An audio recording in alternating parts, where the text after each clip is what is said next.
Welcome to the Commentary Magazine Emergency Podcast, Sunday, July 21st. It's 8 p.m.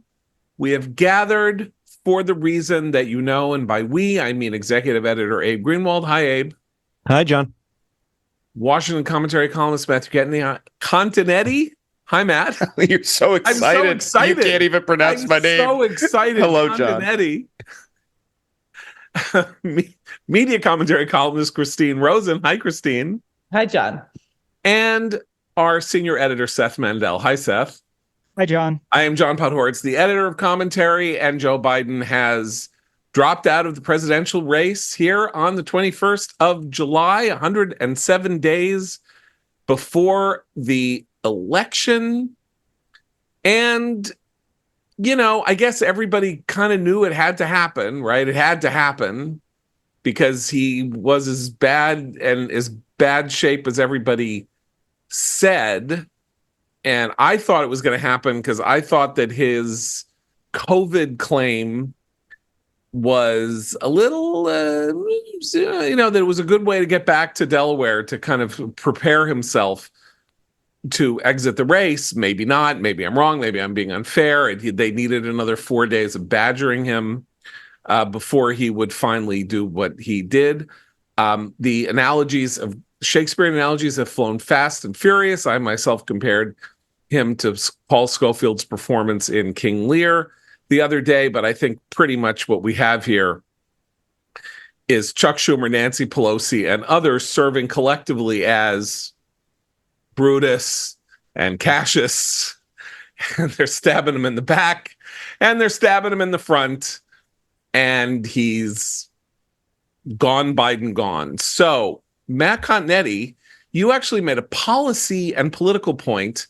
I don't even know if we want to get this serious because obviously we're living in a time in which life has become incredibly unserious. But you said, look, maybe this is the end of the primary system, because if the primary system does not deliver a candidate through the process of tens of millions of votes cast over the course, even if they were cast for the incumbent, then, all primaries are conditional. Primaries are conditional, then the smoke-filled room is back, and politics is shifted yet again. So the 14 million Democrats voted for Biden-Harris over the course of the primary season earlier this year. Biden defeated handily his challengers, Congressman Dean Phillips of Minnesota, who was running on the explicit basis that Biden was too old and infirm to serve another 4 years in office. Biden defeated self-help guru and author Marianne Williamson. Biden forced RFK Jr. essentially to run as an independent. And Biden's only significant challenge was from uncommitted and from a man who won the American Samoa primary. Oh, I'm looking up his name now. Yes, the American Samoa primary. Jason Palmer, who should be the Democrats' nominee 2024, because unlike Kamala Harris, he has actually won a Democratic primary. Caucus. I think it's a caucus, but okay. In the island of American Samoa. Okay. So more people have voted for Palmer. More people have voted for Palmer in a Democratic primary than have ever voted for Kamala Harris. But before I get to Kamala, Biden. Oh, you got to make this point, though. Kamala, remember, dropped out. I have a whole file on her, John. Don't worry. 2019. Yes. Before anyone could vote for her. Her last contested election was 2016, in which she beat another Democrat, Congresswoman Loretta Sanchez, 62-38. Kamala Harris has never run in a competitive race. Ever. In any case. Well, she did yes, for Attorney General. Her California Attorney General race was I'm sure that was that super competitive. Yes. Really? But the knock against Kamala in that race was that it was a massive wave year for Democrats, I believe, and she eked out by a hair a win over a Republican Well, that should be her incredibly Republican opponent. reassuring to Democrats. And that was she actually had a contested race against a that Republican race in a blue state. That race has been California. used against Kamala for her whole career, more so than anything else. The fact that she barely scraped out of in that. California. He got 58% to Republican Ronald Gold's 43%. Okay, so I wouldn't exactly say that was a squeaker. 10 years ago. Yeah, okay. Please. My point is this. Biden won the Democratic nomination, and he was forced out of the race today at 1:46 p.m., 107 days before the election, as you said. And all I have is questions. Question one, where is Joe Biden? Why did he choose to announce this with a typewritten letter on X? Yes, I said X. No photos of Biden, no speech. You think when an incumbent president declines re-election a month before his party's nomination and convention and 107 days before the election, he might address the American public? He says he's going to later this week. Once people have written out for him in cards what to say. I mean, why would it take days for him to say this? Okay, we heard. I have an answer. Okay, good. I would like to give you the emergency. I have more questions. You give me the answer. He was very upset today and angry and upset. And he was coughing a lot.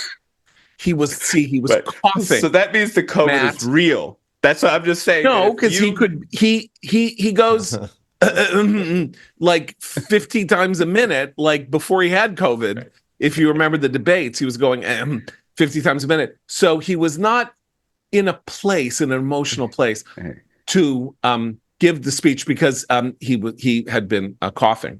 Because I don't know if you know this, but in basements in Delaware, where the president lives, they can't bring a camera down. Matt's making an important point here that I think we need to spend a second on, because I'm going to put my little scoldy historian's hat on. This is a historic event. This letter, whoever wrote it, and it's extremely poorly worded. I was talking to my friend Stephen. He said, imagine going into the archives in 100 years and reading this thing. Like, this is just not and there should have been a photo. He could, even if he's hacking up his lung, he could have had a photo taken of him signing his announcement. There is something kind of slapdash about it. So I think Matt's right to actually focus on the optics are important here. Well, so question two, what changed Biden's mind? As of today, as of 1:46 p.m. today, Biden aides were calling delegates to the Democratic National Convention, urging them to recommit in their support to Joe Biden. Today's newspapers, all three newspapers I read today, were filled with articles about the Democratic Civil War, about how Biden's digging in. He's relying on a very tight-knit circle of advisors. Something changed his mind. And perhaps his mind was changed earlier, because we do have that Mark Halperin report from a couple days ago, which suggested the announcement would come as early as today, and that part of the report was proven true. Okay. Can I add a question to that? Yes.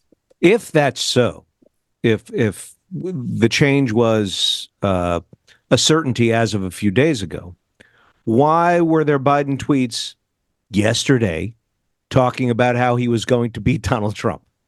Okay, Politico, just now, early Saturday, Biden told senior aides it was full steam ahead for the campaign, but by later that evening, he had changed his mind following a long discussion with his two closest aides. Steve Ricchetti, who's been with Biden since his days in the Senate, drove to see the president at his house on the Delaware Shore on Friday. Mike Donnellan arrived on Saturday, the two men, both of whom had been by Biden's side during key decisions about whether to seek the presidency in 2016 and 2020, sat at a distance from the president, still testing positive for COVID. I thought he took Paxlovid, and this is a weak strain. But he still has COVID, which is a convenient thing to make sure he doesn't have to appear anywhere. And presented damning new information. In presenting new current concerns from lawmakers and updates on a fundraising operation that slowed considerably, they carried the campaign's own polls, which came back this week and showed his path to victory in November was gone, according to 5 people familiar with the matter. Biden asked several questions during the exchange. You'll be happy to know he asked some questions. The only other people with Biden in the residence when he arose Sunday were First Lady Jill Biden and two other trusted aides, Deputy Chief of Staff Annie Tomasini and Assistant to the First Lady Anthony Bernal. Yeah. At 1:45 p.m., he notified a somewhat larger group of close aides that he had decided the night before to end his quest for another term, reading his letter and thanking them for their service. And then he posted the letter on X. Okay. So Donald and Ricchetti Ricchetti, or however it's pronounced, come and they say, we don't have any money. We're not raising any money. And our own polls say you're toast. And so he has decided to leave the race. And you know what I think? I think that is bullshit. I think he did decide to quit the race early in the week. I think the COVID may be bullshit. And I think that what he wanted to do was wait until after the Republican convention was over and after he could have whatever conversations he needed to have with people about things we do not yet know. Pardons for his son, Well, I mean, that's something for later. That's my next question, though, because I think you're onto something there. Yeah, and that leads to question 3, series of questions actually. Yeah. What is his condition? How bad is his condition? How can he remain president of the United States? Right. So that's a question you're never going to get the answer to. No, I don't know. Not necessarily. Right. But this leads to more questions, of course. Can I just say? It's been pitched as a political thing. Biden's path is closing.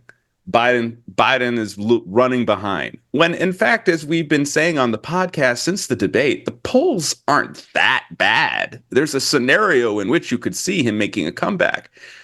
Which leads me to believe that all of the talk about the political stuff is, in fact, a cover for what's really happening, which is that the Democrats finally came to the conclusion that they could not hide Biden's condition any longer.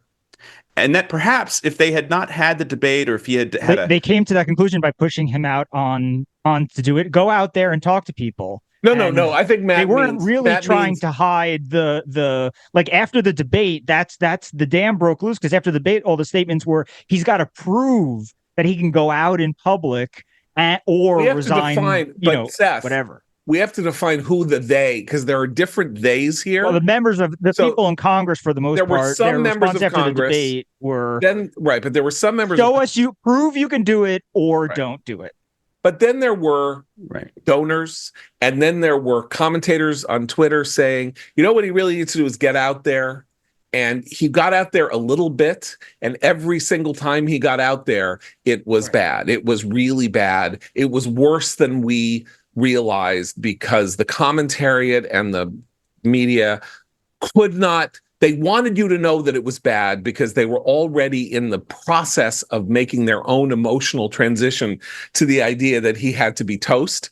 But it was just incredibly bad. But the politicians, Abe, go ahead. I'm sorry. No. You finish your point. The politicians also had an evolutionary thing going on. And there was a point about 10 days ago when it became crystal clear to Chuck Schumer, the Senate Majority Leader, and probably Hakeem Jeffrey, but we'll say Nancy Pelosi for the sake of argument, since she is no longer the head of the Democrats in the Senate, but she might as well be, that there was a explosive catastrophe that was, a tidal wave was going to wipe them out, and that something needed to be done. And then that's when the Cataline conspiracy emerged, and so that's the I think the general story. Well, remember before that press conference, they announced that they had 30 members of Congress had statements waiting to go if the press conference was so bad like the debate. And I think that they wanted it to be. They were waiting, go out there and fall on your face was sort of their attitude. And I think the one congressman who released that statement gave us a hint as to what the other statements looked like. But they weren't ready. Obviously, they weren't ready because it was a bad press conference. But for some reason, we were told we were supposed to think that it wasn't, and that therefore he had somehow saved himself. And then we had this bizarre moment on Thursday night, Friday morning, where because Trump's speech was an epic disappointment in its second half, because the speech was a disappointment, there was like, Biden's back, baby. Someone can beat this guy. Biden can really beat this guy. Like this kind of. Okay, go ahead. So I wanted to respond to Matt's assertion that there was still a conceivable future where Biden could bounce back.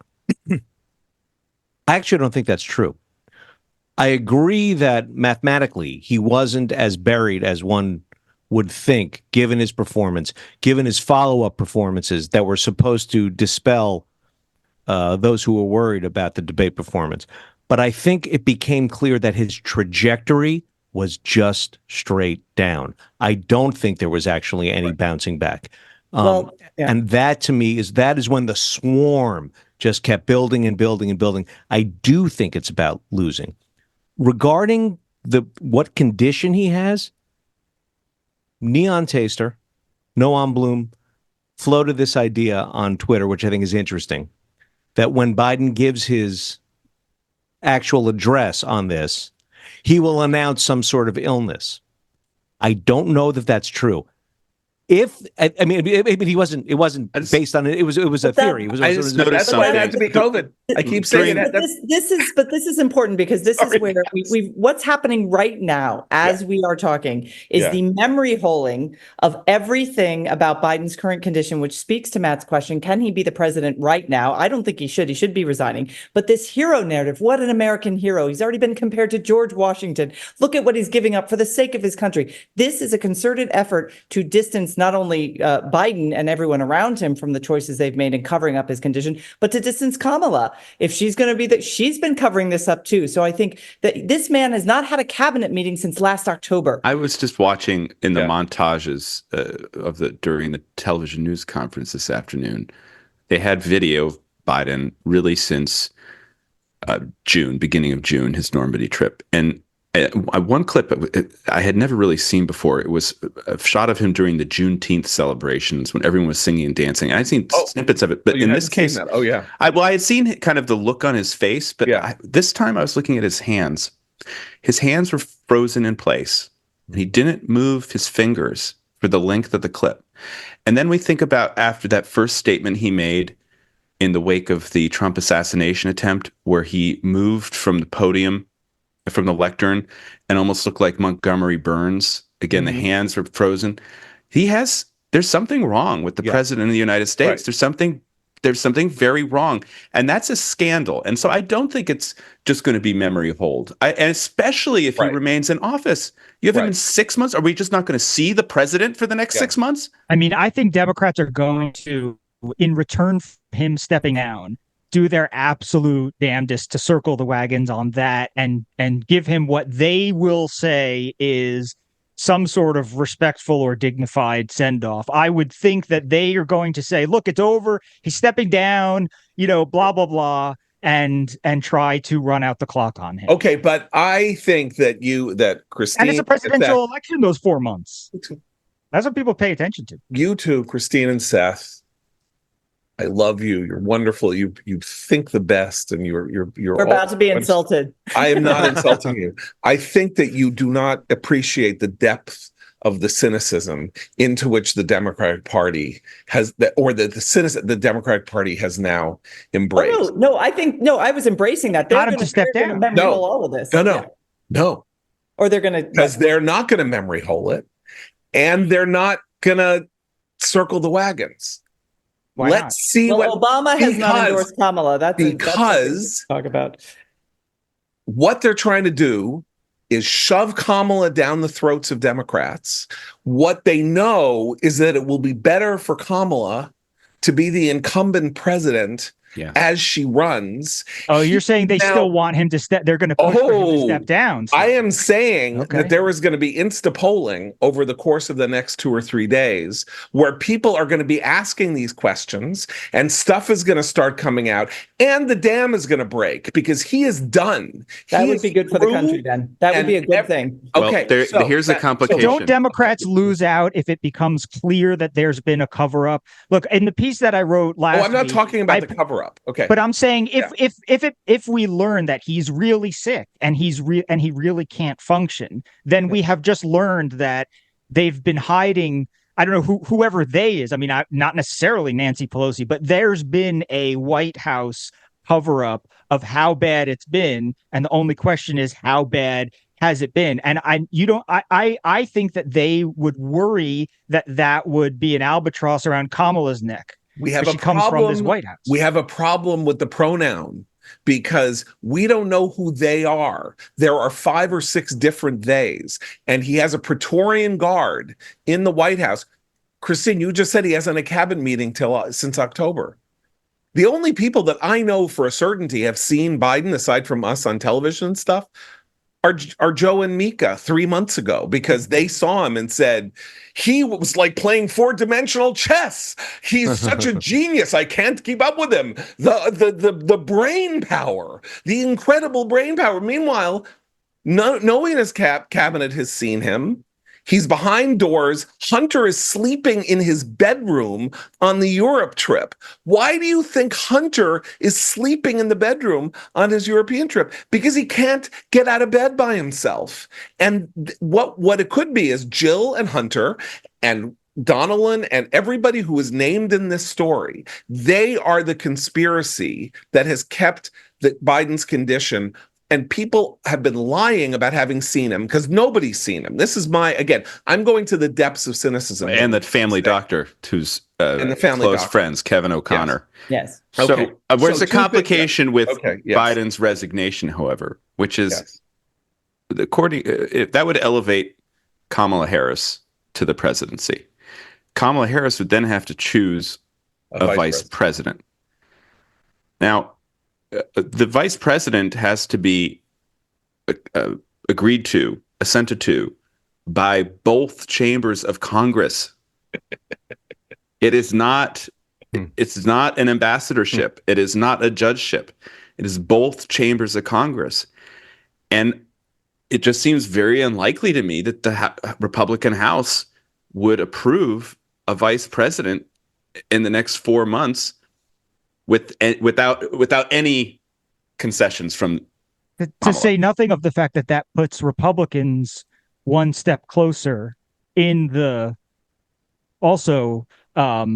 because if there's no vice president, then it skips over to the Speaker of the House, right? In theory, right? Yes. So first of all, Republicans are not going to want to add, another person in between, right? That are also probably. So, yeah. So the complication is, and this is one of the reasons why this switcheroo is way more ambiguous as a political act than people are thinking. And then MSNBC, which I was just watching, and it was like watching King of Hearts. It was like watching the asylum where everybody gets so happy in King of Hearts. Like it's like a lunatic asylum in a state of absolute irrational exuberance over this idea that now they have been saved by Kamala Harris. So there's that unpredictability of this question. If I'm right, they can't successfully circle the wagons. There will be a whole line of argumentation that says that it's better for her. He's done. When I say he's done, I mean, like, they don't have to give a crap about him anymore. Like, who's gonna care if? Well, Kamala would care. No, because what you have right now is you have an LBJ Humphrey situation. Yeah. And so LBJ withdrew from the race in March of 1968. Yeah. Of course, very highly contested Democratic primary. Eventually, the Vice President Hubert Humphrey emerges from the Chicago Convention as a nominee. But from the convention to Election Day, Humphrey always had to deal not only with what Richard Nixon or with what George Wallace was doing, he also had to deal with what his boss was doing. Right. If Biden remains the president, it not only presents a national security risk to this country, one which I've been concerned about since her report dropped and Biden's crazy press conference scheduled after that earlier this year. So you have the national security threat, but you also have this big political challenge for Kamala Harris, because if he's still in office again, you can't just hide the president for 6 months. Right. That's why I'm saying that he is not safe in Delaware. The knives killed. That might be where he's safest. Campaign. Well, That's the where he's Secret safest. Service can't protect him. So he might be safer with Oh. Hunter protecting him than the Secret But what Service. I'm saying is, He has the dogs knives there. separated Has the dogs himself, separated him from the campaign. And there's blood on the knives, and a bloody knife wants to be used again. It will want to be used again. Now, you're right. This is why the COVID thing is so eerily fantastic for him. That's not to be too insane. Because why not? Because I'm going to look like Montgomery Burns in a minute. The way I'm cackling about this. He can't have been sick for a year. That is a gigantic, legendary scandal. We already had the 1919 condition of Woodrow Wilson, a vegetable in the White House so we had no president. We found that out years later. We had John F. Kennedy on 12 different medications a day.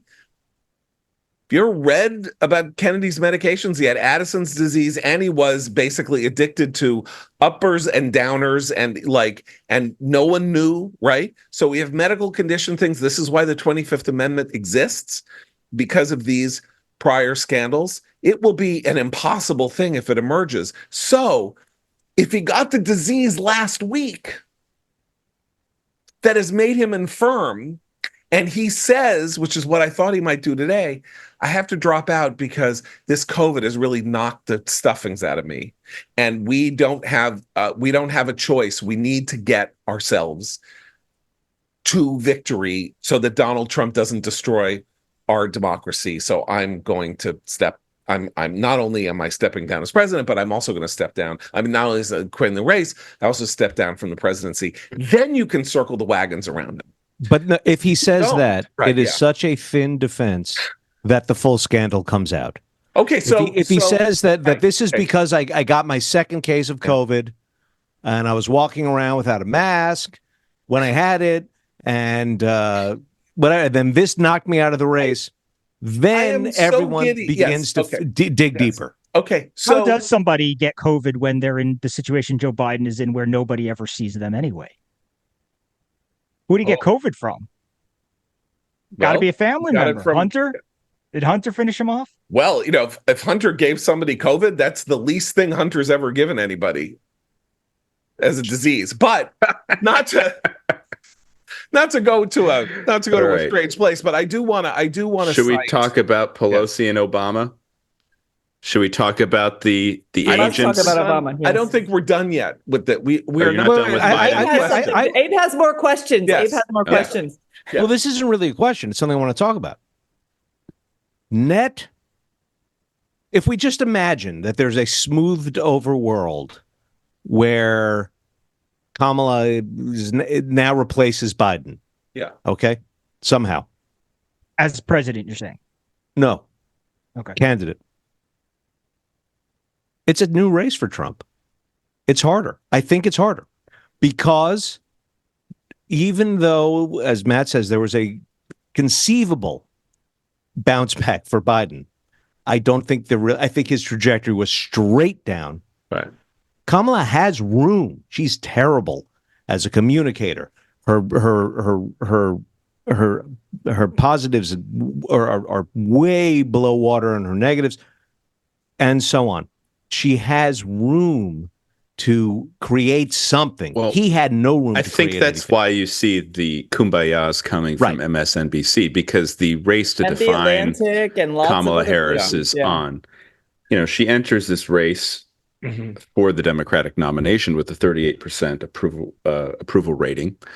There's a lot going on here. She's been quickly endorsed by many of the governors who could conceivably be vice presidential nominees, her running mates. So Shapiro, Polis, I think Roy Cooper of North Carolina, they've all come out very quickly for her. Okay. Can we talk about her as a candidate? Because this is where I want to go. Here, this is what this is a perfect point. Then the race, the race that everybody talks about, the original one, the AG, she was in 2010. That was the big off year for Obama's second term. She won by 75,000 votes over Republican Steve Cooley. It was 46%. Right, that's the race you were talking about. Right. That's how we know Kamala as a candidate. A year when it was a year when she was in a state she should have won, and the next time she ran, as Matt pointed out, she won by 15 points. Was that 2016 or whatever it was? This was the problem always with Kamala, that she has to squeak out this one race that without those 75,000 votes, she's nowhere. That's the end of Kamala, the politician. Right. Okay. Here's my point that I want to bring up. You're saying Abe's right. Kamala has room. The problem is that Kamala is Kamala.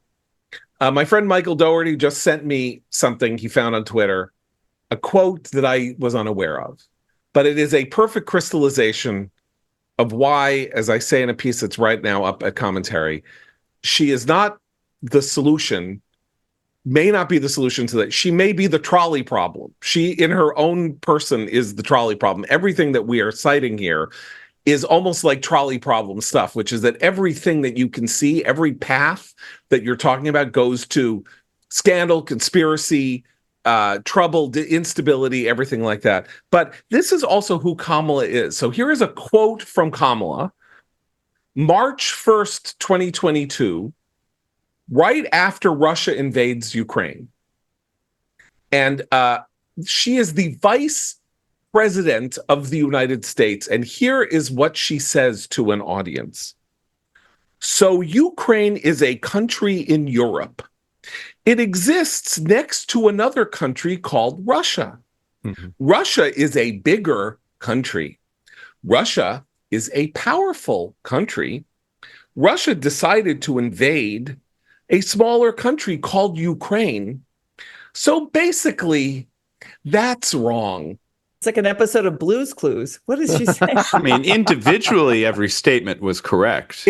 Every statement was correct, and she was being very lucid in making her point.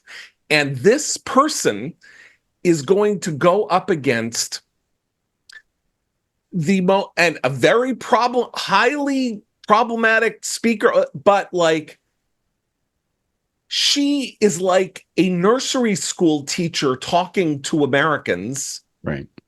In part because that's the clearest thoughts that she can express. I mean, if you ran it through AI, Trump could say it too. But he wouldn't say it that's not a real point. I see your point. I take your point. I'm not saying that they had to do it. Yes. But in having to do it, their solution is not a solution. It's a maybe. It gives you maybe the marginally better chance. Is Kamala, but if it's, by the way, if it's somebody else, which I think is everybody else, is where everybody else goes here, they are not burdened with they are unburdened by what has been. Right? If you pick any governor, and I don't know how that's going to happen, because it's not going to happen. Who wants that job now? Well, now Whitmer, why not let her ride that rocket all the way down? Like, basically, I think a lot of them, if they're wise, will just say, not getting 100 days. How are you going to introduce yourself to the American people in 100 days? You have a few things happening. I mean, one is that there are these reports this evening that Joe Manchin is considering re-registering as a Democrat and throwing his name in the ring. Now, do I think that he stands any chance of becoming the Democratic nominee? No, but it does mean that it would be something that the party would have to deal with. The other group that I'm watching is the Squad. The Democratic Socialists, or really just the Socialists, just dropped the Democratic. They were very squarely in Biden's camp for the past month. Just this past 72 hours or so, past week, Bernie Sanders had a very strong pro-Biden op-ed in the New York Times. AOC has said repeatedly that she's on Biden's side, that Biden stepping aside would lead to chaos within the party. I wonder what their move is. Do they go and embrace Kamala Harris? Because the thing about Kamala Harris is she is totally Hillary Redux, but with a different identity. Right, with the Black woman identity instead of just a woman identity. The donors love her. Any working class cred that you still maintained with Joe from Scranton is gone. This is the San Francisco liberal now. And the whole game plan changes. I think the Rust Belt is problematic for Kamala Harris. I think what they're doing now is they're looking south. And they're thinking the new strategy is Kamala Harris can win with the Hillary coalition of college professionals and Black voters and can pick off North Carolina and Georgia from Trump. And if she does that, Trump's path to the presidency becomes very complicated. Now, I don't think that will happen, but it's why you see her considering for a potential vice president someone like Roy Cooper, the term-limited governor of North Carolina. It's why you see someone like Mark Kelly, this Arizona senator, come into the mix too, kind of a Sunbelt candidate. You got the whole kind of terrain of the battlefield has changed if Kamala is the nominee. And while I don't think she'll be unchallenged, it does seem like she's really the Democrats' only option at this point. Well, let's talk about not challenged, because Manchin would not be entering, in my view, Manchin entering the race is itself a different kind of donor conspiracy. He's not getting in the race because thinks he has any prayer of being anything. He's getting in the race to open the door for there to be challengers to her. And they are doing whatever they are running. We've been on this podcast now for 40 minutes. I don't know. They are beating everybody about to face a neck to have every elected Democrat on the planet Earth endorse Kamala by midnight to close off any path. Right? That is not rational. Something is going to happen. The idea that this story, I think Abe said, if you smooth it out, Kamala has a chance. It's not going to be smoothed out. What has the last month been like? How can anybody think there was a way to say, okay, we've taken this 81-year-old man that everybody knew couldn't serve anymore, and we've thrown him out the window, and now we're pulling in this incredibly unpopular vice president. The entire party is going to rally behind her, and she is going to lose the Rust Belt, and no one is going to say, maybe there should be a discussion of this before it's all dropped on our head. But I thought AOC had said something like that today. I saw some report. I could be wrong about this, but I'm pretty sure. I've been watching the Progressive Caucus said endorse Kamala. Yeah, but it did. I see. Well, okay. I think so. I mean, things are coming. That's slightly different than AOC. Than the squad, right? Yeah, that's in the squad, but that's Jayapal. Yeah. But my understanding is that AOC said something to the effect of there's not going to be a coronation. But I could be wrong about this. But there are people who are saying that. Now, the question is, do they mean it? Because you have to, even if you want this to be a coronation, you have to give lip service to the idea that we are going to have now a legitimate mini primary where everyone gets a shot, right? Like you've got to make it look good. Kamala said, "I want to earn it. I intend to." Right. So she's in on it. She's in on that too. Right. Won something. So is Manchin the Washington Wizards? Like she's the Harlem Globetrotters, or not the Wizards, because the Wizards is an actual team. The Generals. Thank you very much. Like, is that the idea that the Wizards would have a similar stand there as a punching bag so that she can beat him? Because I don't think that's what's going on. She says she wants to earn. Obviously, she doesn't want to earn it. And talk about she hasn't closure, earned it. But talk about closure for Trump, like closing the circle for Trump, right? Trump's the threat to democracy. Trump's the insurrectionist. Trump's the guy who tried to circumvent the American system. And now Joe Biden resigns 4 weeks before the convention, and the entire Democratic Party, not just the 17 million voters, but the entire Democratic Party gets a nominee that it didn't pick. You think he's not going to talk about that for 3 months? And what he should also talk about is that she has repeatedly lied to the country as the vice president about the condition of the president. She is dishonest. She is not trustworthy to the average voter who would expect if this is such a great, if he's such a great man who steps aside, where is her role there? Because she can't have it both ways. She also has to take on all the policy burden of everything that administration has been doing. She was the border czar. She was, she has not, there's still inflation issues. She has to address all those as someone who was sitting in the room at the time, supposedly, despite the lack of cabinet meetings. Well, how about the $100 million that Trump can spend on the commercial of the footage of her talking to Lester Holt? Yes. Where she says, I have been to the border. And he says, you have not been to the border. You have not been to the border. And then she says, I've been to the border. The border is a thing, John. And then he says, you haven't been to the border. And then she says, and I haven't been to Europe. Like, that is, Shields now going to run against Trump. She is caught by a liberal journalist on NBC News lying about having gone to the border as the border czar. Like, she's great, though. She's working so hard on those phone calls, according to David Axelrod on X just now. The effort she's put in is just amazing. And really, there's no other option for the Democrats. You have to go with Kamala Harris because she's doing the work. She's doing the work of earning that nomination. On a serious note, though, all the stories leading up to Joe Biden dropping out did say, virtually all of them, that the thing that was keeping him in was he didn't believe she could win. All those stories were, at least, maybe they were planted, those things were planted from his side, whatever it was. But all of those stories did contain at least one aside where it says, Joe Biden is reconsidering now because he's been asking people, can she win? Right. Well, will she win? Can Oceania she win? has always been at war with Eurasia, Seth.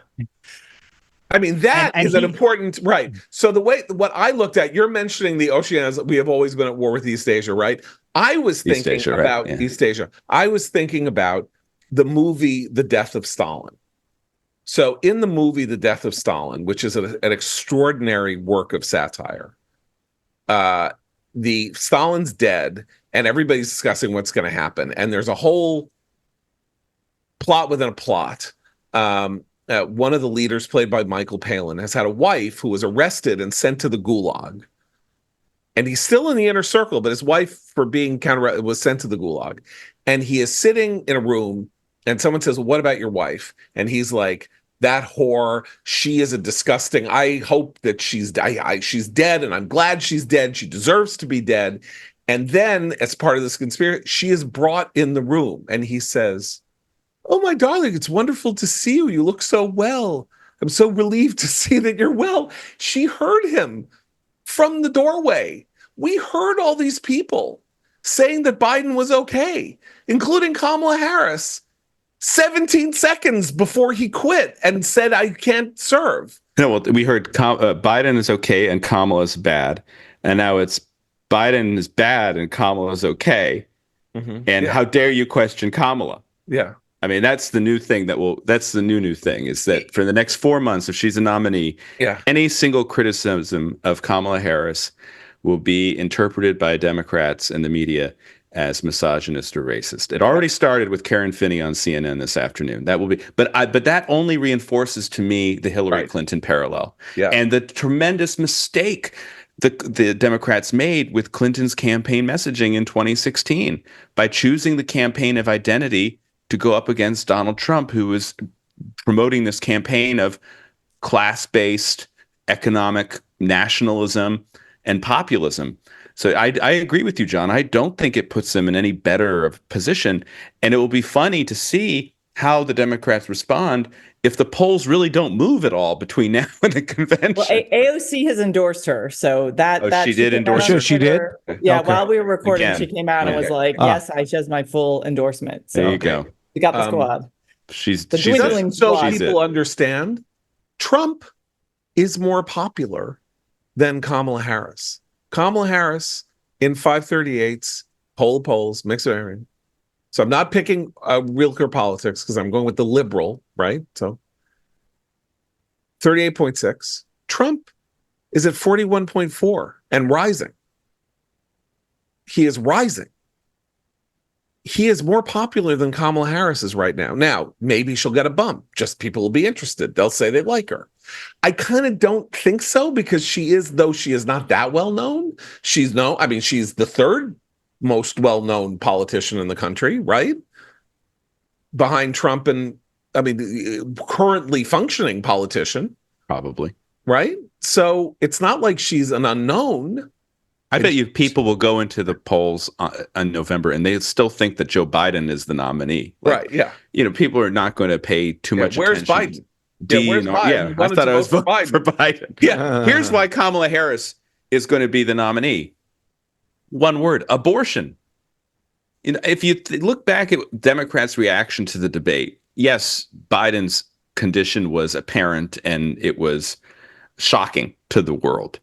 But what were Democrats also very upset about was Biden did not respond to Trump's answer on abortion in any strong manner.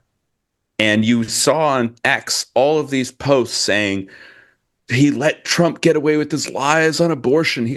So here with Harris, you have a woman candidate who has already made abortion her central issue as vice president. She is going to spend the next 4 months talking about abortion and the threat to reproductive freedoms.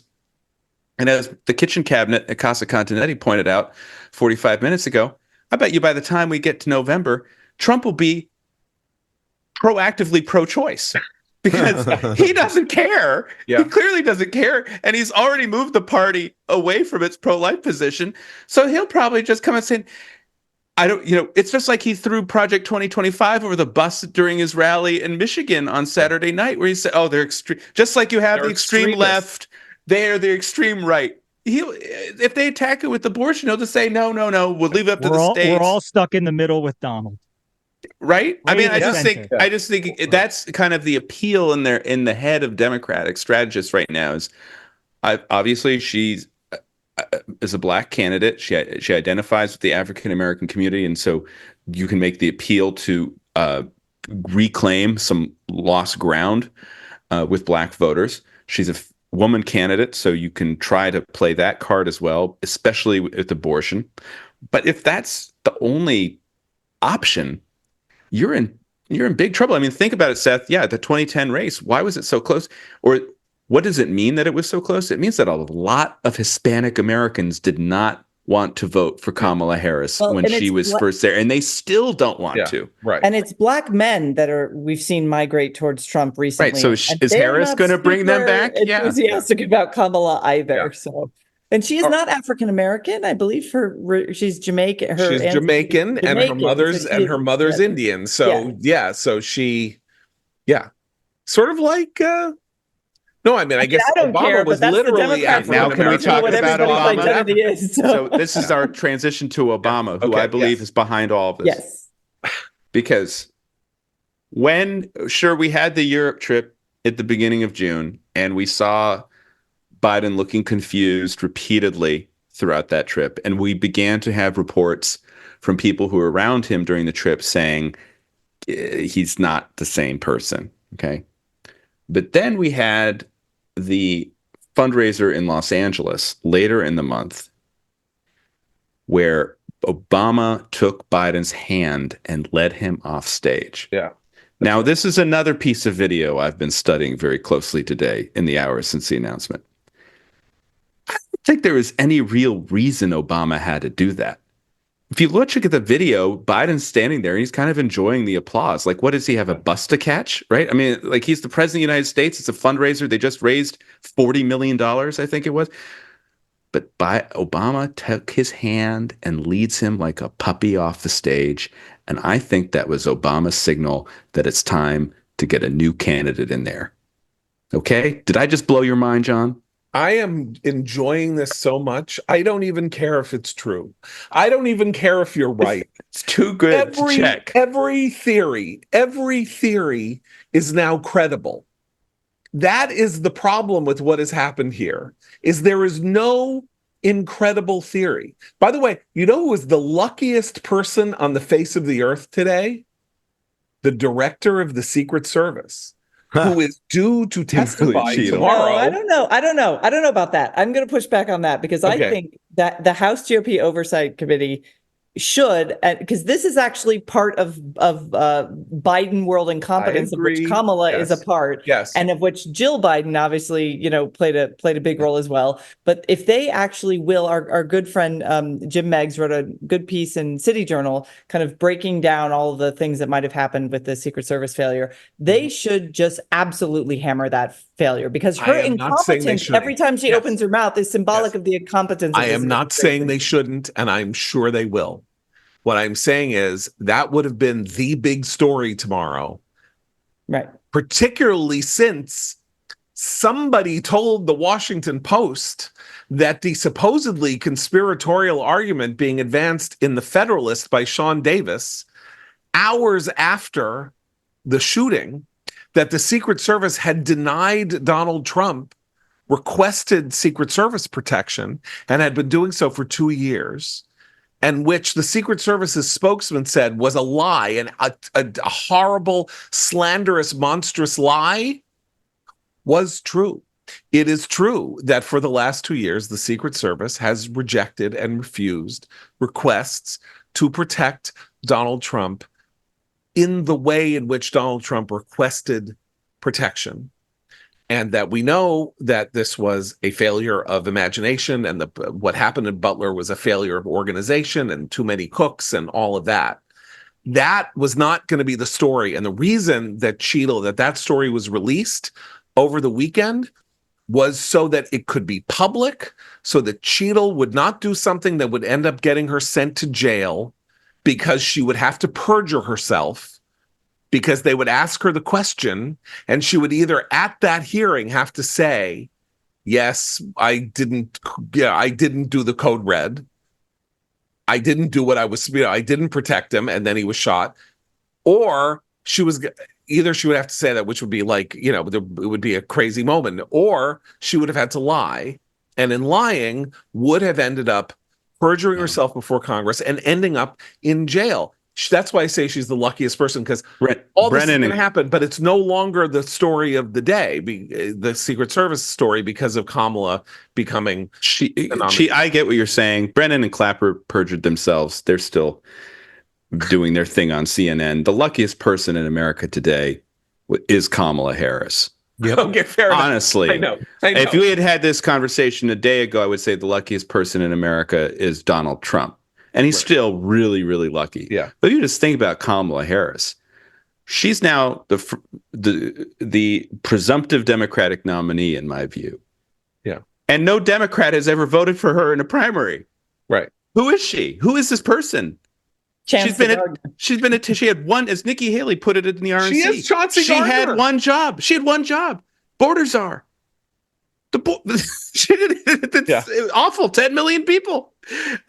So that's luck. And the real, when you look at presidential elections, luck matters. Oh boy, does it matter. So the question is, who's luckier, Donald Trump or Kamala Harris? And I have to say, sometimes I'd be hard pressed to give a definitive answer. Can I just bring up something else here? That anything.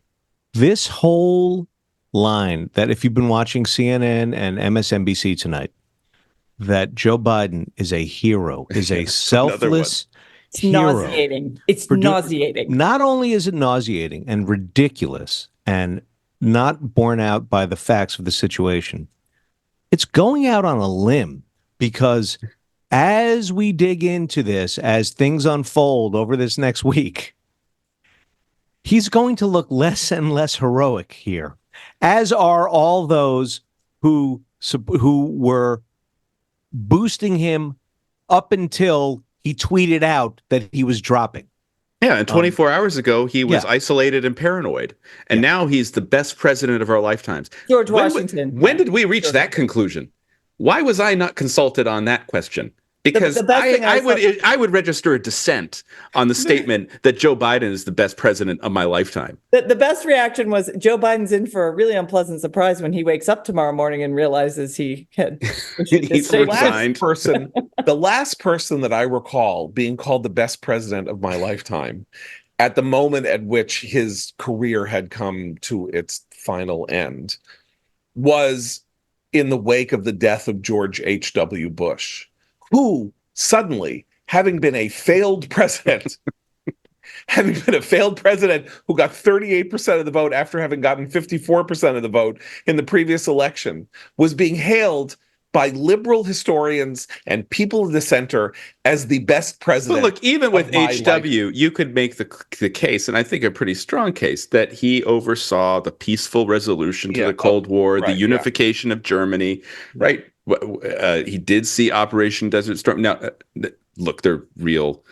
I mean, I could argue costs, with all of that. right? Oh, I could exactly. argue with every single part of that thing I said, right? Course, but that's the case you can make. Can you make anything approaching that case with Biden? I mean, really. I mean, the world scene is in flames, and people are already saying, "Oh, well, maybe they're just inches away from the ceasefire deal."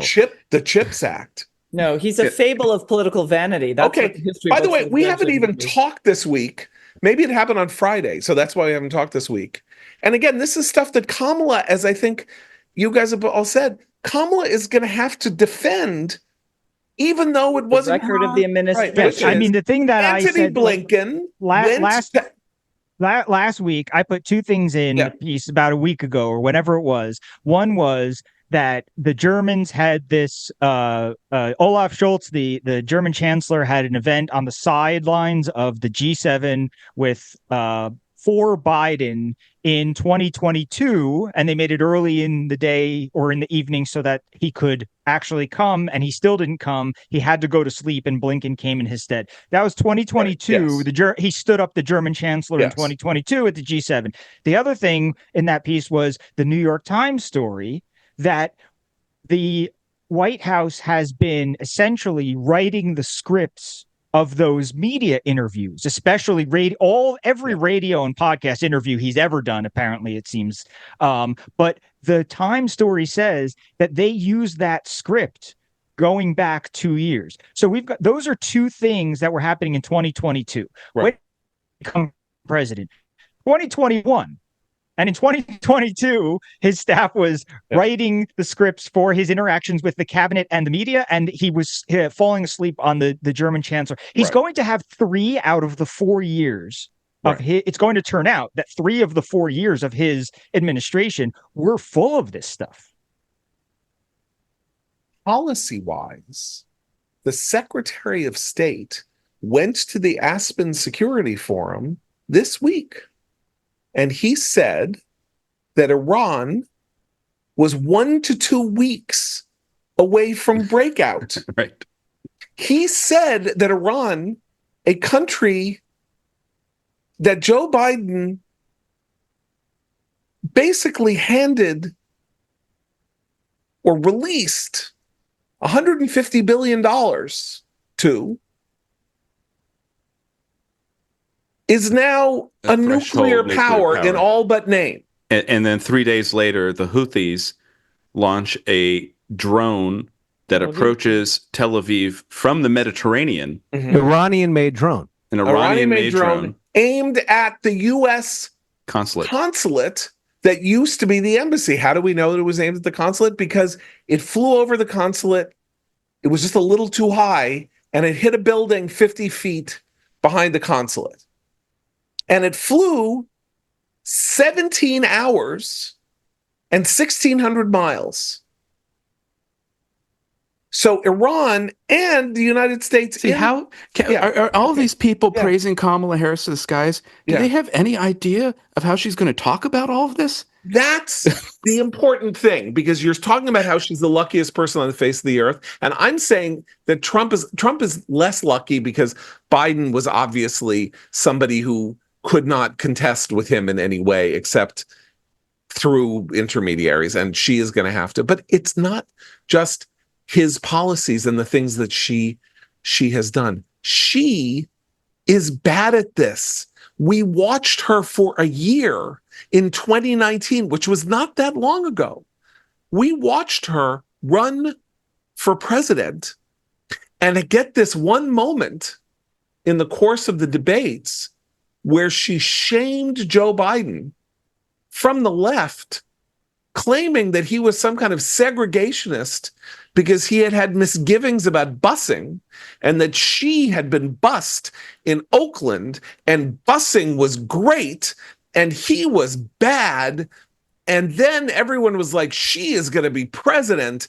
Boy, was she fantastic. And then by December, she had run through $150 million, was broke, and left the race before anybody could vote. And that I want to add one thing to that, because you mentioned the segregationists. I want to add the best story of all is the fact that she plagiarized a story told by Martin Luther King Jr. about the march. She claims when she was a toddler, they were wheeling her along in the march, and somebody asked her what she wants, and she said freedom. And it turned out that she was a toddler, so it was a W. Freedom is how she tells the story. But it turns out that Martin Luther King told the story himself, that he asked a young girl at a different civil rights thing. So she's the best example of that is the fact that she took MLK's story and made it her own, which is suspiciously like what Joe Biden does from her boss. Yes, Neil Kinnock. Exactly. Yeah, Neil Kinnock. Did my family play football for 1,000 years? like America had been around for 1,000 years playing football. When Neil Kinnock said his parents came out of the coal mines and played football, like he was talking about soccer, and they actually had been there for 1,000 years. So this was what ran Biden out of the race in 1987 or 1988, whenever it was that he was run out of his first presidential race. Okay, so we've talked about Obama. Are there no consequences? So let's go back to where we started, which was, Matt, you're saying that the primaries are dead. So Biden is taken out by the smoke-filled room, right?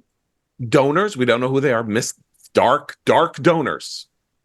The only one by name we know, George Clooney. Dark donors, the Senate Majority Leader, the House Grand Dame.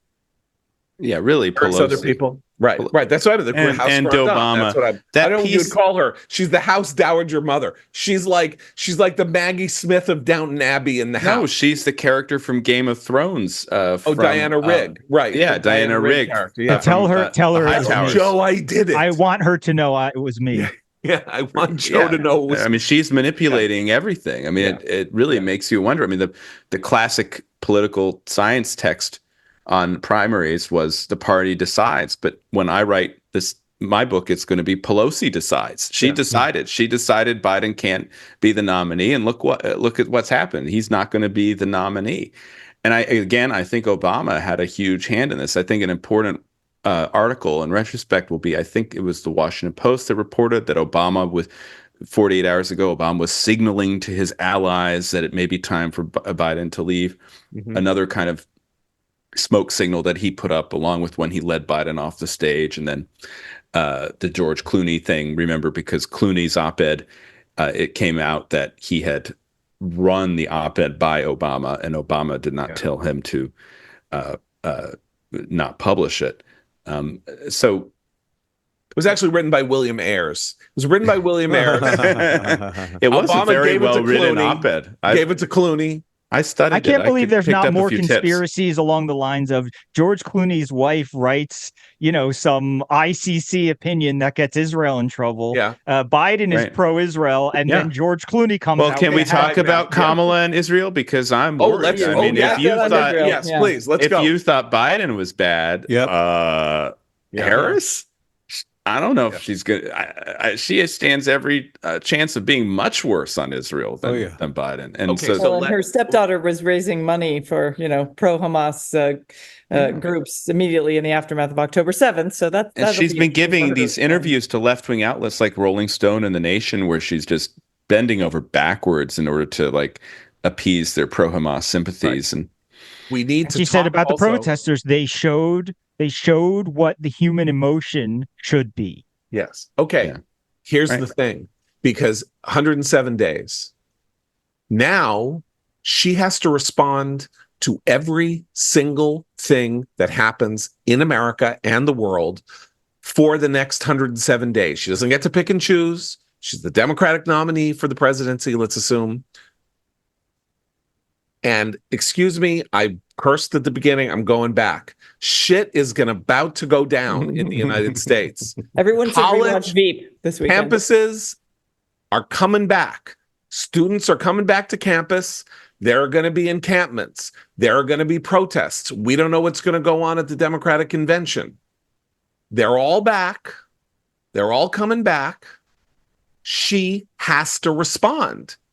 She doesn't get, and her responses, again, judging from 2019, not good. Not good, Bob. Jussie Smollett, one of the kindest, most wonderful people that I have ever met.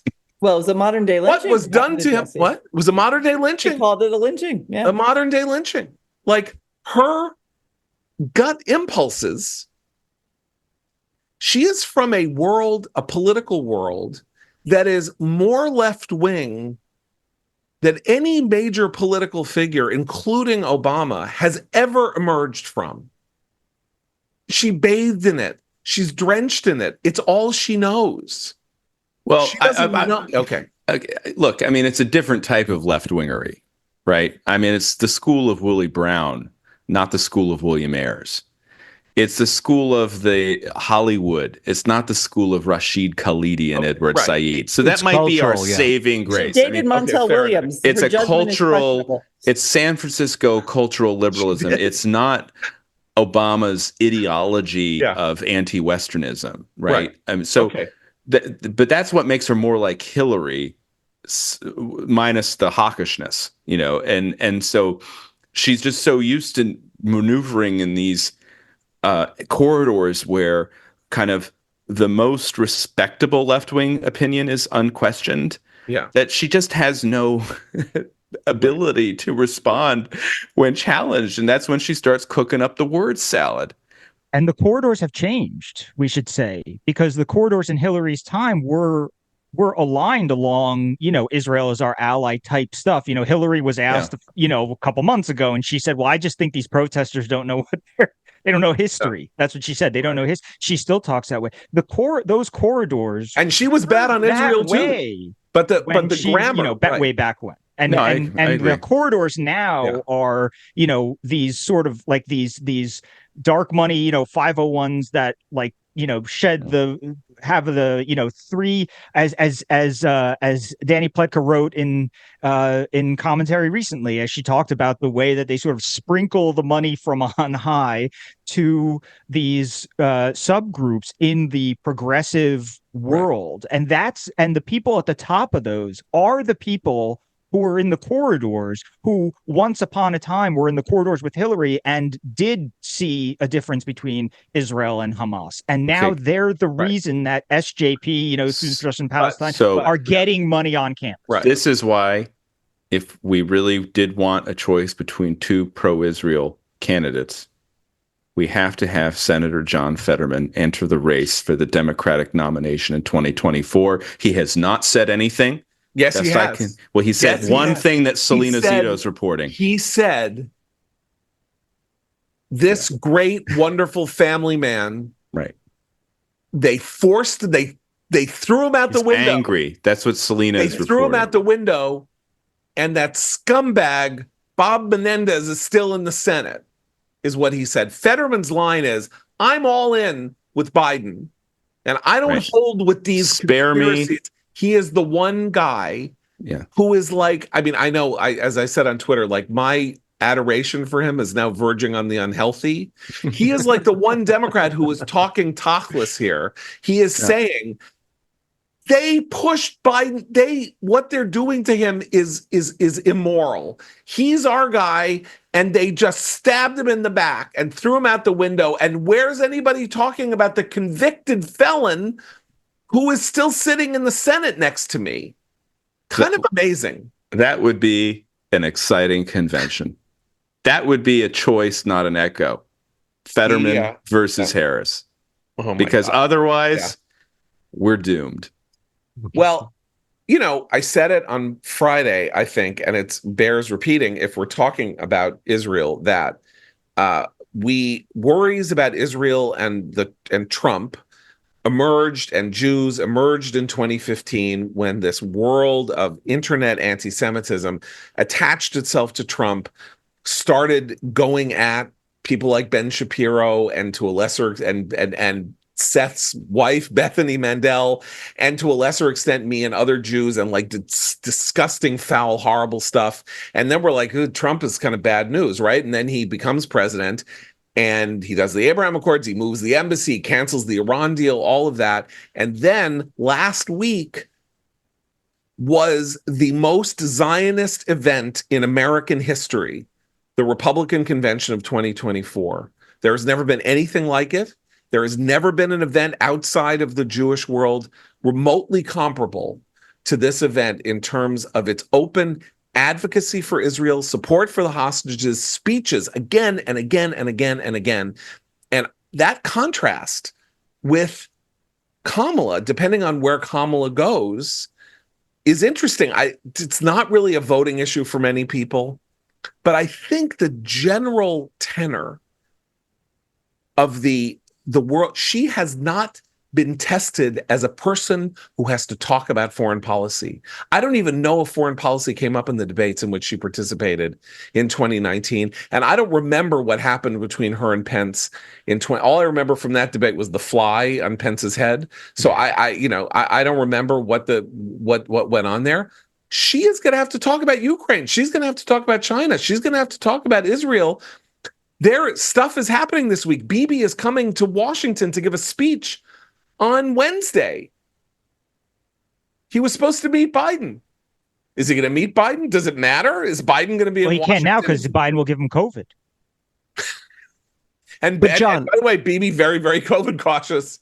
Like that was John, that country. You think we were crazy? Israel was crazy about COVID. On a practical level, when and how does she begin to get pushed on these questions? Tomorrow. By whom? She has to give a press conference tomorrow. Yeah, I mean, she'll have to give interviews. She is the Democratic nominee for president, according to everybody. She's now out. When people are running for president, particularly, she's now in a weird position because she's not there's no incumbent running for office. She's not the president. This is a weird situation. She's not the president, and so that's going to allow media that wants to keep her away from these issues to prolong doings to do so for longer. They're going to be extraordinarily protective. Don't know. If you're in the squad, here's my question. If you're in the squad, do you consider Kamala to be part of Genocide Joe's war on the Palestinians? That's also something that I think she's going to have to deal with. Some do. I think some do. Yeah. But look, I'm saying when in the history of presidential campaigning,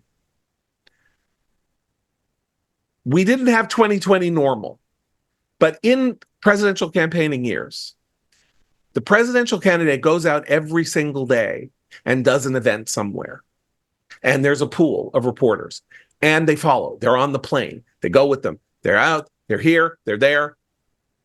President candidate comes back to schmooze at the back of the plane. All that. She's never had this experience. One of the reasons that you don't want somebody, I mean, she ran, so she at least had that experience. One of the reasons you don't want someone to come in the race 107 days into the race is this is a mind-blowing whirlwind psychotic thing, the likes of which, as Donald Trump would say, we've never seen before.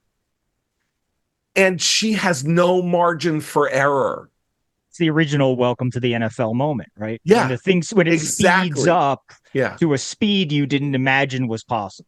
Yeah, and Lawrence Taylor is suddenly you have someone hands you the ball, and Lawrence Taylor, I'm sorry to use a 40-year-old reference, I really apologize, but that's how old I am. Mark Gastineau is coming right at you, but welcome to the NFL. But I still think she has some protection here. She's a ways away from this because she's not the president and she's not the nominee yet. Yeah, but I mean, This is if she delusional. becomes a Come right nominee, You are at her. totally delusional. she has to say something. All they say, I love you, Abe, but you're totally delusional. There's no protecting her. There is no protecting her. She has to raise money. I she like has to Abe's talk to idea donors on- because that means both the president and the vice president would be in seclusion through at least the election. She needs Yes. COVID. She's got to get herself a nice But case that of would COVID. that would just cede the Joe and I entire were field to hugging, Trump. and then he gave me COVID. Remember early on in COVID, there were those COVID people had COVID parties because they believed in natural immunity. That's what she got to go to a COVID party. Who's being naive here, Kay?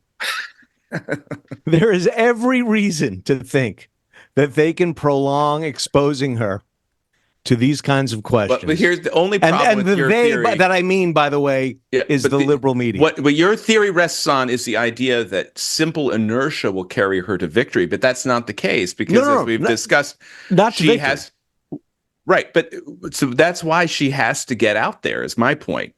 She needs to reset the race in a way that rallies support for her, unifies Democrats, appeals to the middle, and is able to overcome Donald Trump's small but persistent lead for the past year.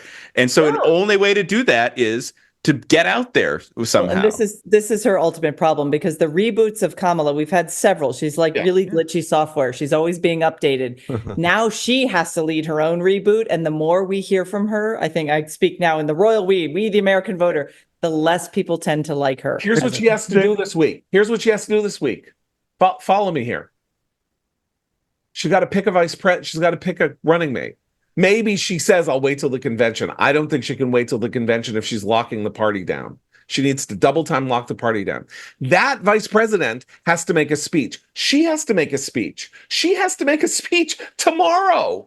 Well, Biden has to speak first, don't you think?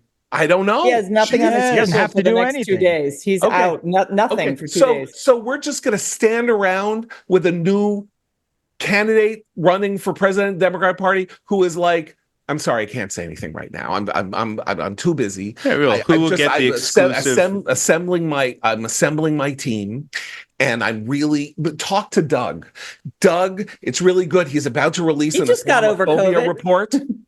He's going to release, he's there to combat anti-Semitism. So, of course, what he's doing is going to release an Islamophobia report. Talk to Doug. She can't do it. They can't do it. The whole point is she's got to hit the ground running. She's got to blah, blah, blah, 107 days.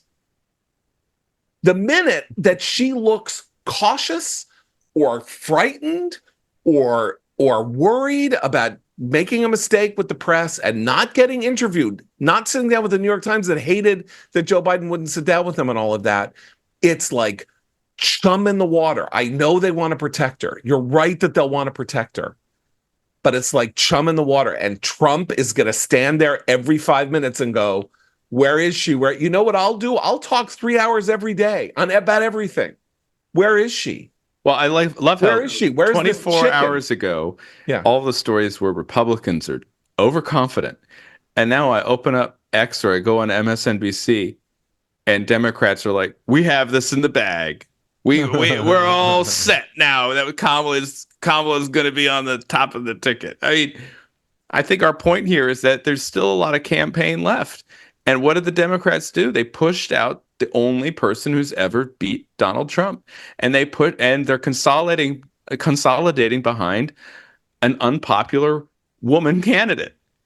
Who, by the way, we've seen this movie before. With less experience than Hillary Clinton. History is contingent. As Christine said when we started, around about the time that Trump started his speech, what Christine said was like, this is a historic moment. This has never happened before in American history. So how it's defined over the next 48 to 72 hours is how it's going to be remembered. Is it remembered as, there's all this enthusiasm. She's then got to marshal that enthusiasm. She has to take that enthusiasm and run with it because, and this is the final point I want to ask you guys, Biden's message in 2020 was stability and normalcy. We have just been through the most unstable and abnormal period in American politics since the recount in Florida, which was 24 years ago. And maybe a more unstable, because we had the debate, we've had all of this, we had Trump shot, we had the Republican convention, we've had this conspiracy against Biden, we had the Houthis send the drone, we have Iran being acknowledged as being 1 to 2 weeks away from breaking out. All of that in the last, and the Democratic Party at war with itself over Biden and all that. Who's the stability candidate now? Right. Has anyone ever been able to run as the stability candidate and the change candidate? It's the guy who took a bullet moment for democracy. It's the guy who took a bullet for democracy, right? Yeah. Or it says Aaron Sorkin says it's Romney. Romney is the stability. Romney. Well, okay. Romney would be just, yeah.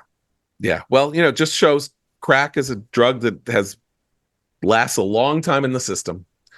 Aaron Sorkin. The disorder stuff, though, is I think, this goes back to, we were talking about Israel and the Jewish stuff, that people don't really vote on Israel, but where we've seen some movement in the polls with Jewish voters has been explained by those voters as, it's really frightening that we've got these Charlottesville marches going on weekly, and the Democratic Party does not seem to want to do anything about it. So I think that it's gone from the Israel question into the anti-Semitism question, which has shown some real political weakness for them at the polls. The polls have moved a bit, and you ask those voters and they keep saying it's it's anti-Semitism. It's now a domestic issue in a way that the Israel issue usually isn't. Right. And that means that she's more vulnerable on all of that chaos stuff because of what Trump and the others did at the Republican convention, which was, we had a minority, we had a Black woman get up and, talk about her son. And we had a Hispanic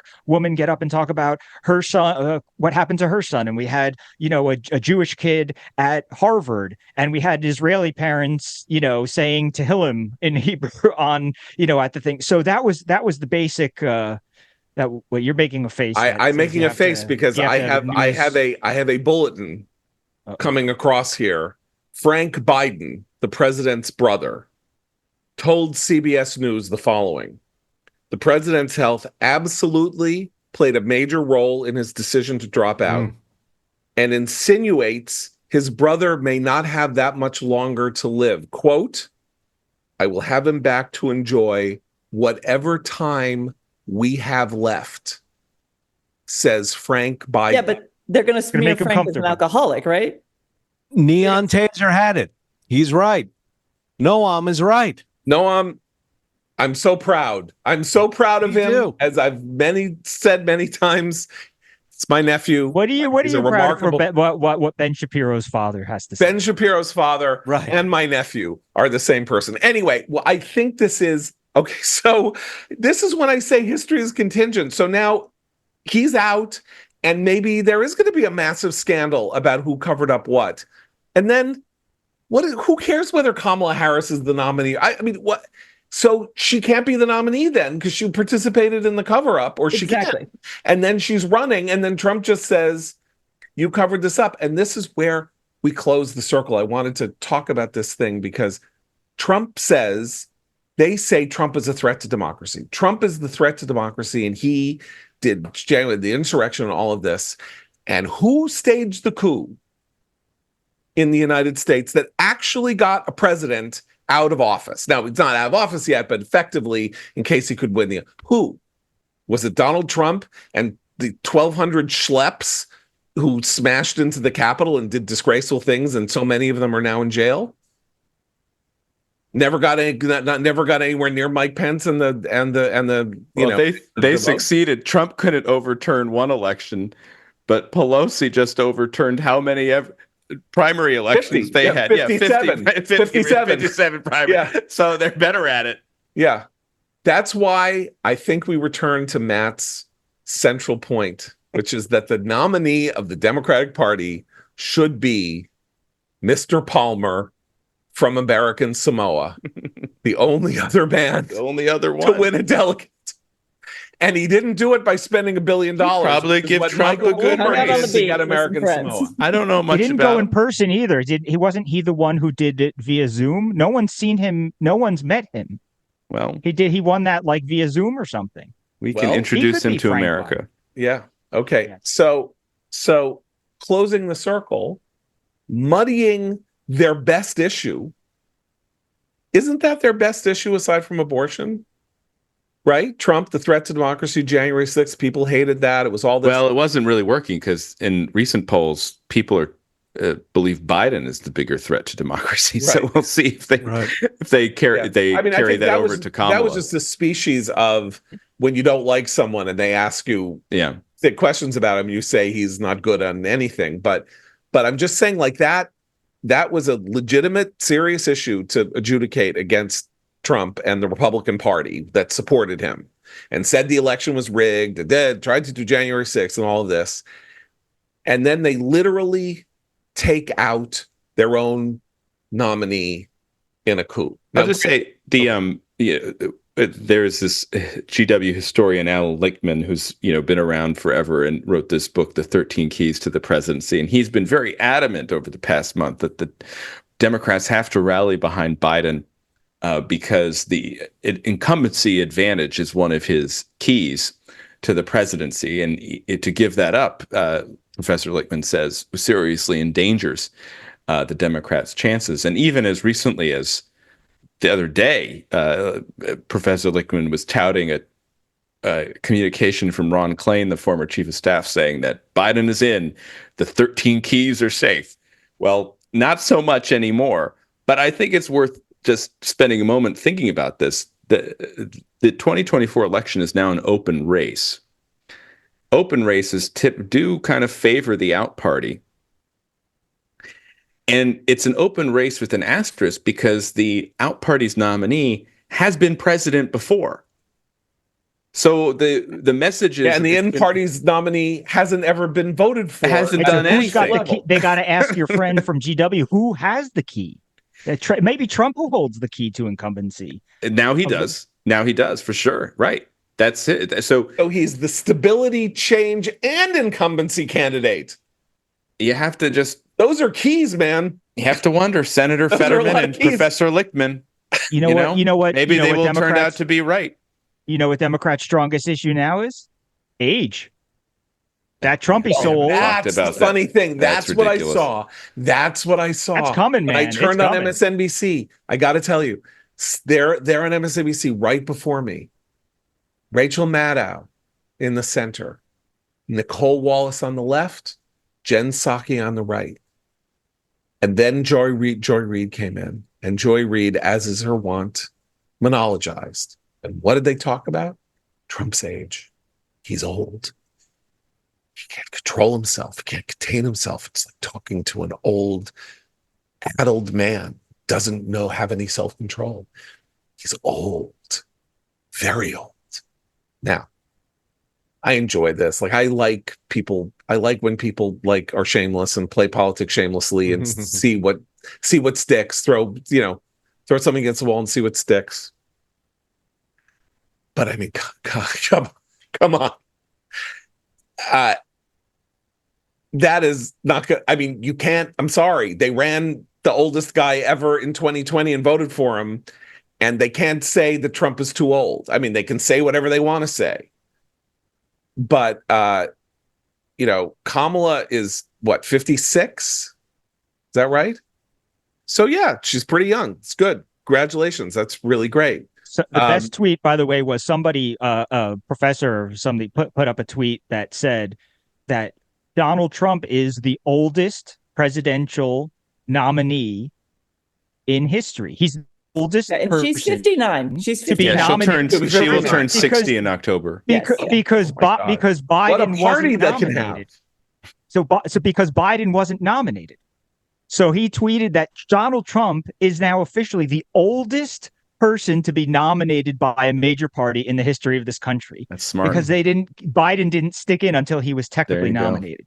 Okay, well, like I say, give it a shot.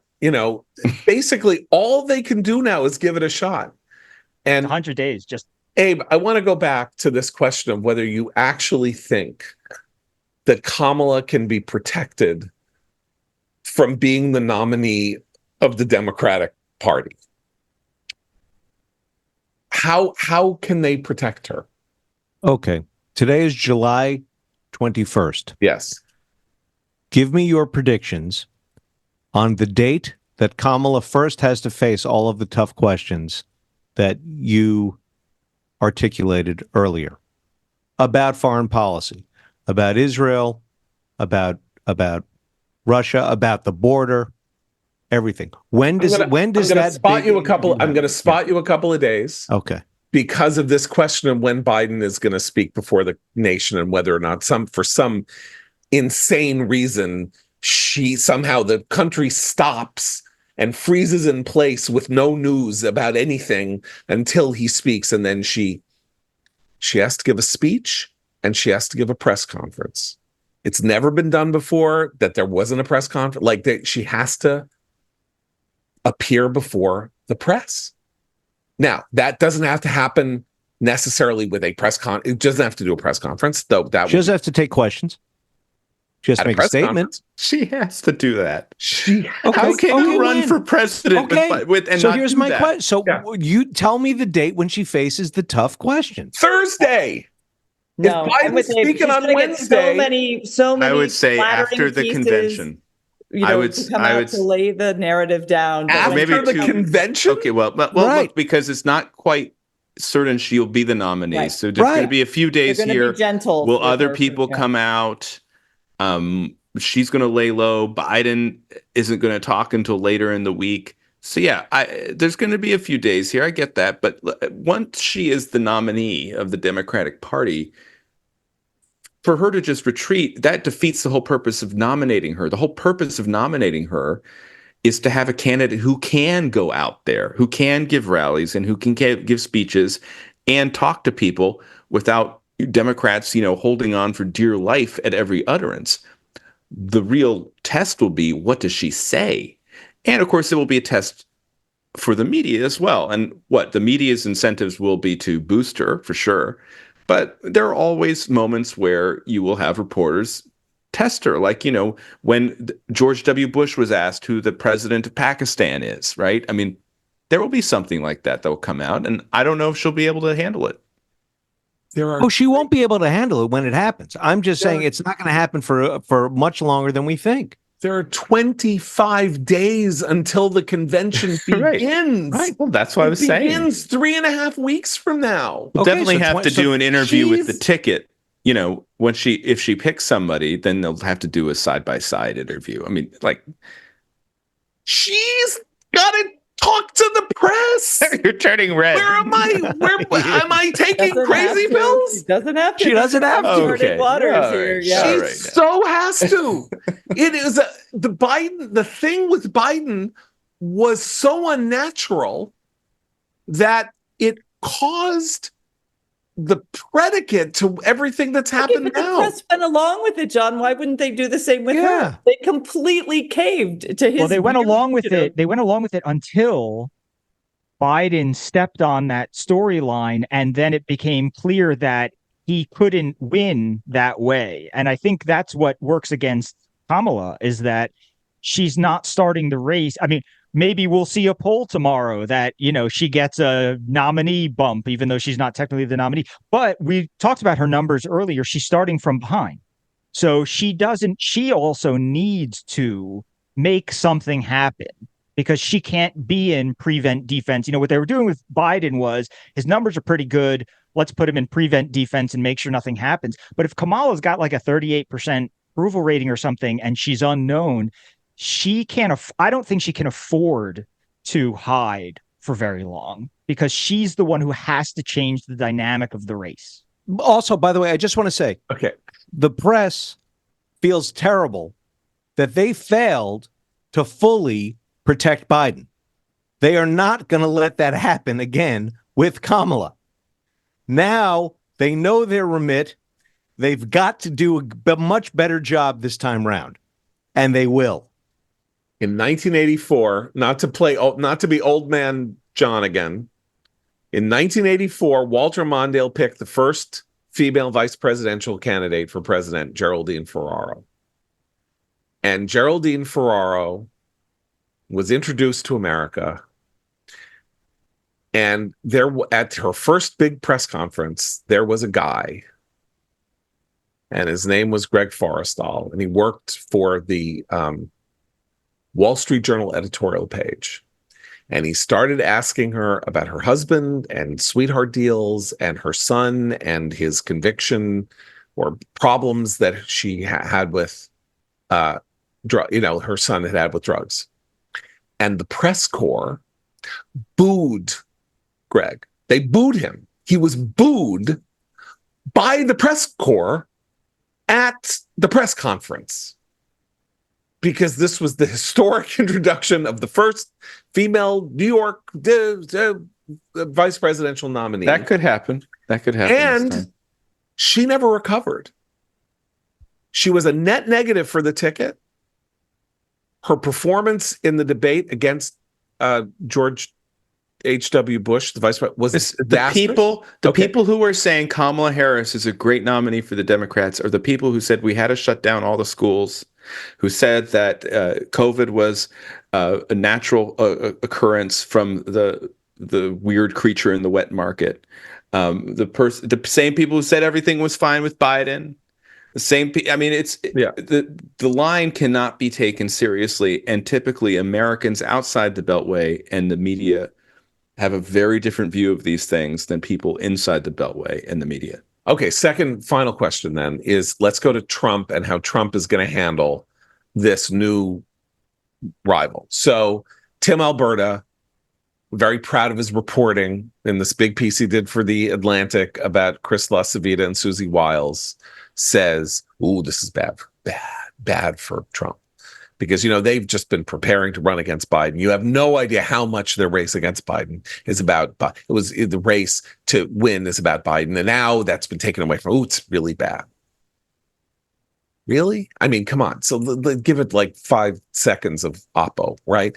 Trump, just take, Abe, your point about this, whether the press can protect him, protect her. If she goes and hides, Trump's going to say every day, where's Kamala? What does she have to say about this? I'm out there. I'm talking about trade. I'm talking about fracking. I'm talking about Iran. I'm talking about things. I'm talking about all this. Where is she? Where are you afraid to? She afraid? She's scared? I'm not scared. I'll debate her every day until November. I totally agree with you, and I'm not saying it's going to work. Okay. And to pick up on something that Matt has been saying for weeks, the race had become entirely about Biden. Right. With Kamala, and especially with giving Kamala a little bit of a buffer, it's back on Trump now. The race is more about Trump.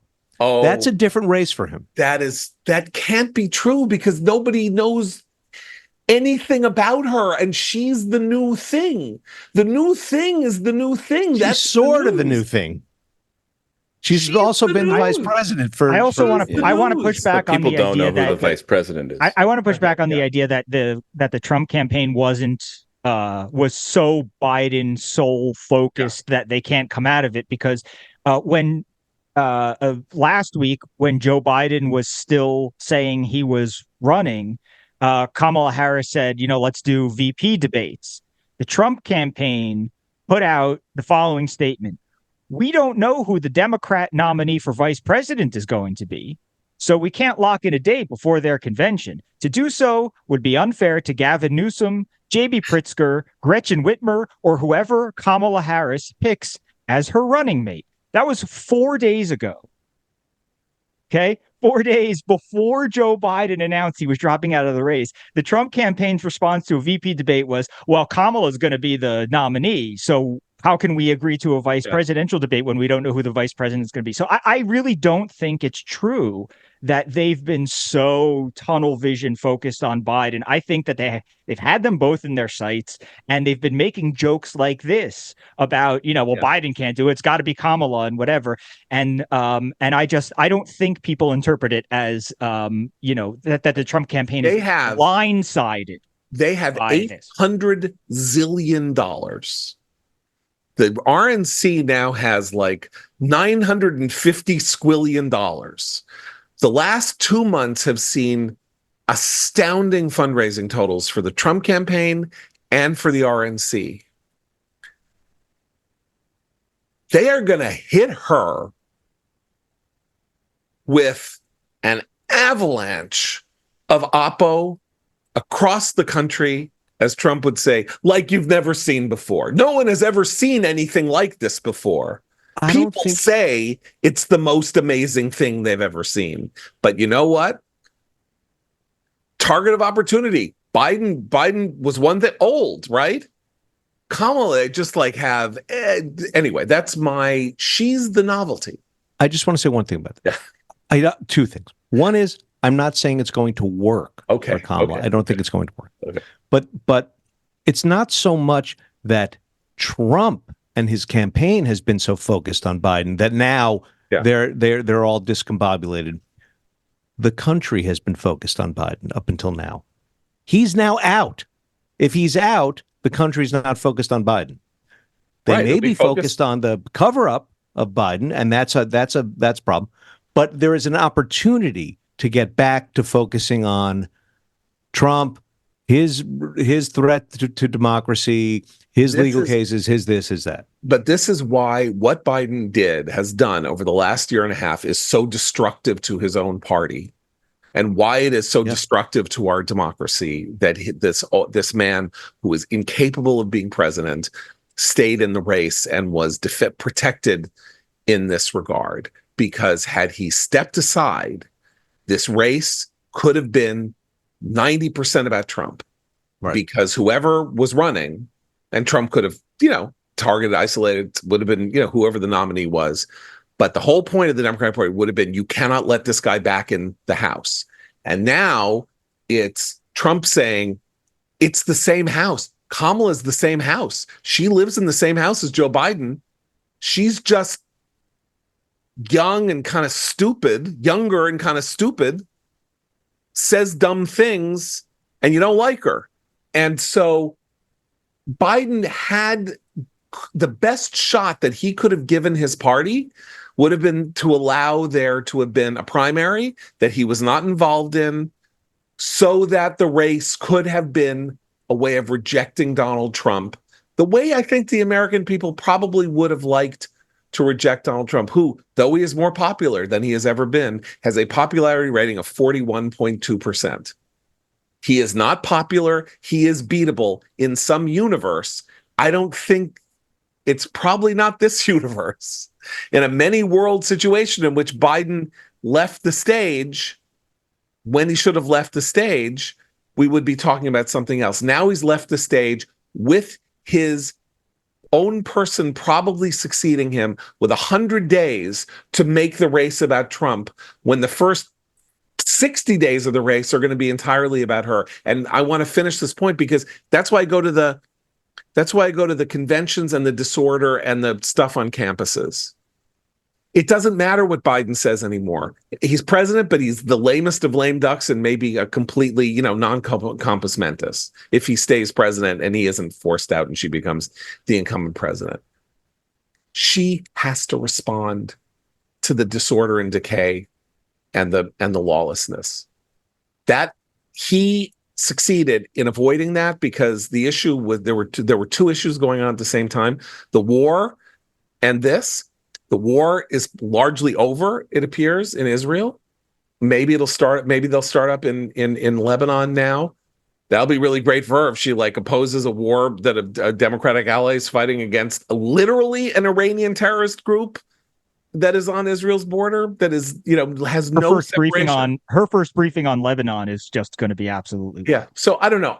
I think that Biden's what history will be unkind to Joe Biden in every possible way that history can be unkind to Joe Biden. I already thought that, but the effect that he will have, the distortive effect that he has had on the proper process of democratic succession, I mean, not Democratic parties, American Republican succession, has been incredible. And I think, Matt, to go back and conclude where we started with your point, the destruction of the primary process is just that was just kind of a tongue-in-cheek thing, John. I know, but who knows not. what? Okay. I have another point to make, though. We can close on, which is I find it funny that the Never Trump movement has had far more influence in the Democratic Party than it ever had in the Republican Party from which it came.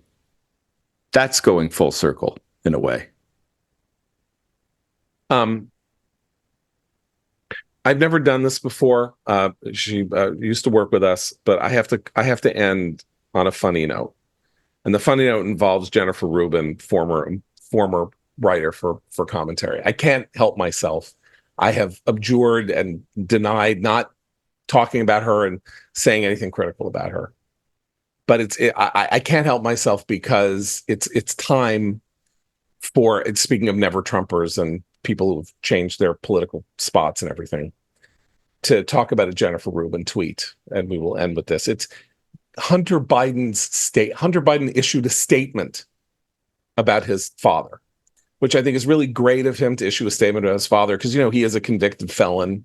So, I think it's really great that he has important things to say about this central moment in American history, being a convicted felon and all that, who's about to be tried for other felonies in September. For my entire life, I've looked at my dad in awe. How could he suffer so much heartache and yet give so much of whatever remained of his heart to others, not only in the policies he passed, but in the individual lives he trusts? I'm so lucky every night I get to tell him I love him and to thank him. I ask all Americans to join me tonight in doing the same. Thank you, Mr. President. I love you, Dad. I'm sorry that I got your widowed daughter-in-law addicted to crack for a while. That sentence is not here, but it could be. Jen Rubin's tweet in response is, I'm not crying. You're crying. So, thus endeth the Never Trump movement. Not with a bang, but a whimper. Still going. But now it's always Kamala. Always Kamala. Okay, so it's the longest podcast we've ever done, deservedly so. I'm sorry if I sounded crazy. I can't take this much winning. Our listeners are waiting for it to post, John. You teased it on X, and okay, we're putting it up now. So, for Matt, Abe, Christine, and Seth, I'm John Podhoretz. Keep the candle burning.